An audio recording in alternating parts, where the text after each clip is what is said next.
Is the era of the Big Three over in the NBA? Today's feature is of an element of basketball that became a phenomenon in the league since the late 2000s and changed the landscape of what it meant to win a championship in the previous generations. Of course, there's always been Big Threes in the NBA. Russell Havlicek Cousy, Magic Kareem Worthy, Rodman Scottie Michael, Duncan Ginobli Parker, but let's focus on the most recent generation from the late 2000s to where we are now, as the resurgence of its popularity returned and influenced the decade to now, an era where having a Big Three seems almost extinct. With the Lakers all but crumbling in 2022 under the expectations of their Big Three to begin its dominance, the Brooklyn Nets Big Three going down in the semifinals of last year's playoffs, and James Harden leaving for greener pastures this year, it might be time to put the era of the Big Three to the side for the time being as the NBA takes new shape. The Big Two? Back to the Big One? With Milwaukee winning the championship last year and atop the conference again with the confidence they can win it all and the experience necessary, can Giannis prove once again, if the stars all align right, you can win as the only big on a team? Yes, Chris Middleton is an all-star, but is he too streaky to be considered a big in the league? The Chicago Bulls are another great example. Do we think Vucevic is a big in the NBA? Zach LaVine, even DeMar DeRozan, has he done enough individually to be considered a big? Until this year, many thought DeRozan was a wash as he withered away in Greg Pop's traditional system. Lowry, Jimmy, Bam haven't done enough to be considered bigs individually. Philly has Harden and Embiid now, but Tobias Harris fell over the hill prematurely. Celtics, Tatum Brown, a young Big Two, as well as the Cavs' youthful three, and possibly the Hawks, who are long ways from becoming big anything. Out west, the Suns hold the last Big Three infinity stone, but how long will that last as Chris Paul ages and continues to struggle staying healthy? Ja Morant, a big one, along with Donovan, Luka, and Jokic at the moment. And did we really ever consider Golden State a Big Three without KD? The Clippers are health away, and again, the Lakers, housing the king of the Big Three era, LeBron James, looks like they can't wait for the season to be over. Will Ben Simmons be the key to bringing the Big Three era back? We'll see, but for now, what caused tracks to switch in the NBA from Big Threes, and is the era officially over? 3 reasons it died for now. Let's talk about it. It's your boy JC, Stunted Growth. Let's get it, man.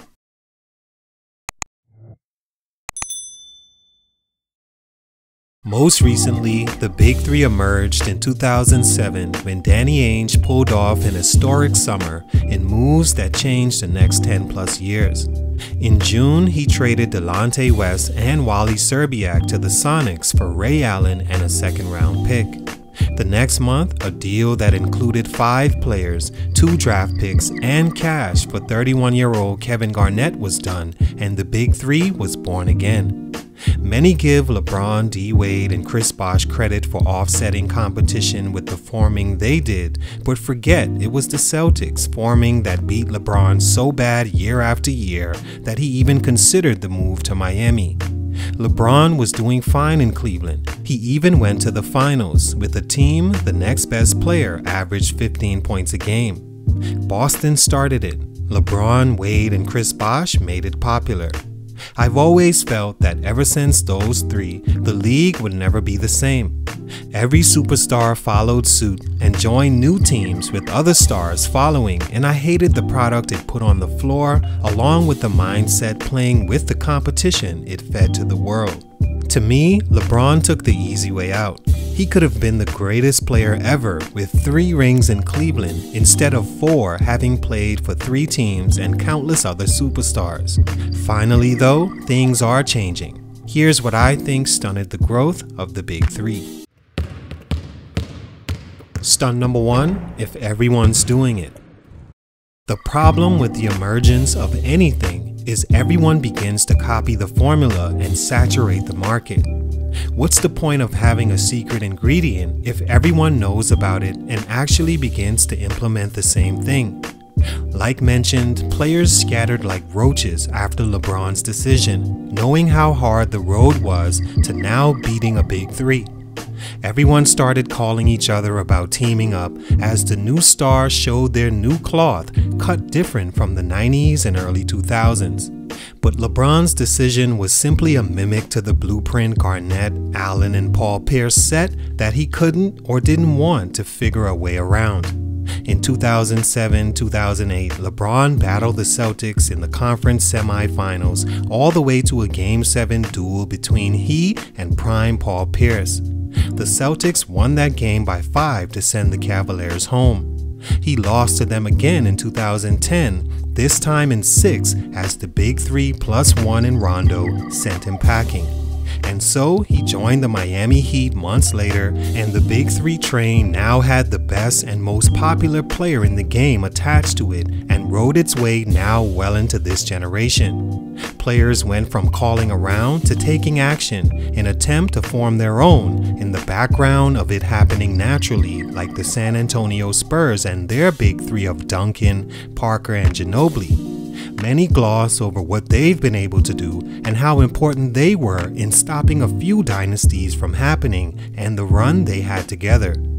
The Golden State Warriors also emerged naturally, with Steph, Klay, and Draymond being the perfect fit drafted next to one another to further the life of the Big 3. Even introducing a Big 4 in Kevin Durant that won back-to-back titles.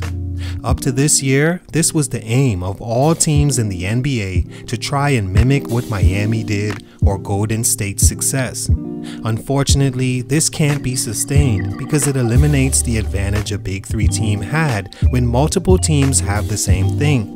When teams figured ways to beat those teams with the help of natural occurrences like injury, the Big 3 faded.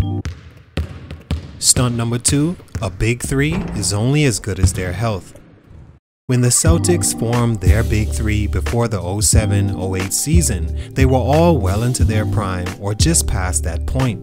They had a few good years together and won one championship. But as the league got younger and Big 3s started happening across the league, their age couldn't compete. With Miami's Big 3, it was the same. In my opinion, Dwayne Wade and his knee issues was a huge reason LeBron left Miami and returned home in order to build a younger Big 3 with Kyrie and Kevin Love. Had he have faith that Wade would have stayed healthy, he may have remained a Heat for at least another 3-year deal. The Spurs' Big 3 plus 1 in Kawhi got old as soon as he went down in Game 1 versus Golden State in 2017. And the Warriors, as their Big 3 evolved to an insane Big 4, fell to health once again in 2019 when Kevin Durant and Klay Thompson were hurt in the playoffs right before completing their dynasty run. As Kevin fled the Warriors, it was not to form another Big 3, but a Big 2 with Irving that eventually became one when Harden arrived, but also fell to injury in the 2021 playoff semifinals when they were primed to win it all should they stay healthy. Instead, Giannis won his first as a lone big and showed if all the stars align, you can win as the only superstar on the team. And lastly, the Lakers' 2021-22 Big 3 of Westbrook, AD, and LeBron. Anthony Davis's health deserves a lot of credit for the fall of this combination. Sounds cruel, but had he been able to stay healthy through the year, I don't think the Lakers are currently the 9th seed, 11 games under 500, and looking like this is the last run with this trio. Stunt number 3, ego. And lastly, I think when you're at the NBA level or a level that high in whatever life path, ego is a huge ingredient to what gets the special ones there. At the same time, it takes walking on eggshells over those egos at times when you bring them together in a sport where every year matters. We can go back and say Kyrie's ego to not want to be second fiddle star anymore to LeBron broke the Cavaliers 3 up, or even LeBron's return ego to say, well hey, if you don't want to be here, then there's the door. I'm LeBron James. I can win without you. A young Big Three may have brewed in Kyrie's next move to Boston had his ego not been rubbed the wrong way, causing him to leave there as well. In Golden State, we saw egos clash in live time between KD and Draymond Green during an overtime matchup against the Clippers that may not have been the sole reason KD left, but no matter what he said, that had to have opened his eyes to a person he never knew. Bob Myers' ego may have also played a role in the comments he made to Durant about how KD could never be Steph Curry because Curry has been there a while and KD hasn't. It seems also shocked KD, like, I just won you a championship and that's how you feel? Can we say Kyrie's ego and everything that goes on with him caused James Harden to leave? Housing three egos on one team will always be a challenge, as the saying goes, three's company. Duos are much better anyway. Now that most contending teams have a duo or stars that combine to make a duo of sorts, the Big Three, for these reasons, may have seen their last hurrah. Fine with me. All in all, I'd rather see each team have two superstars, or a superstar and another star, instead of the Big Three move. Competition-wise, it gets no better than watching superstars have to go through each other to win, not beside each other, while smaller markets suffer because their star player left. Salute to the Big Three era, but for these reasons, their growth was stunted. It's your boy JC Stunted Growth, and I'm out.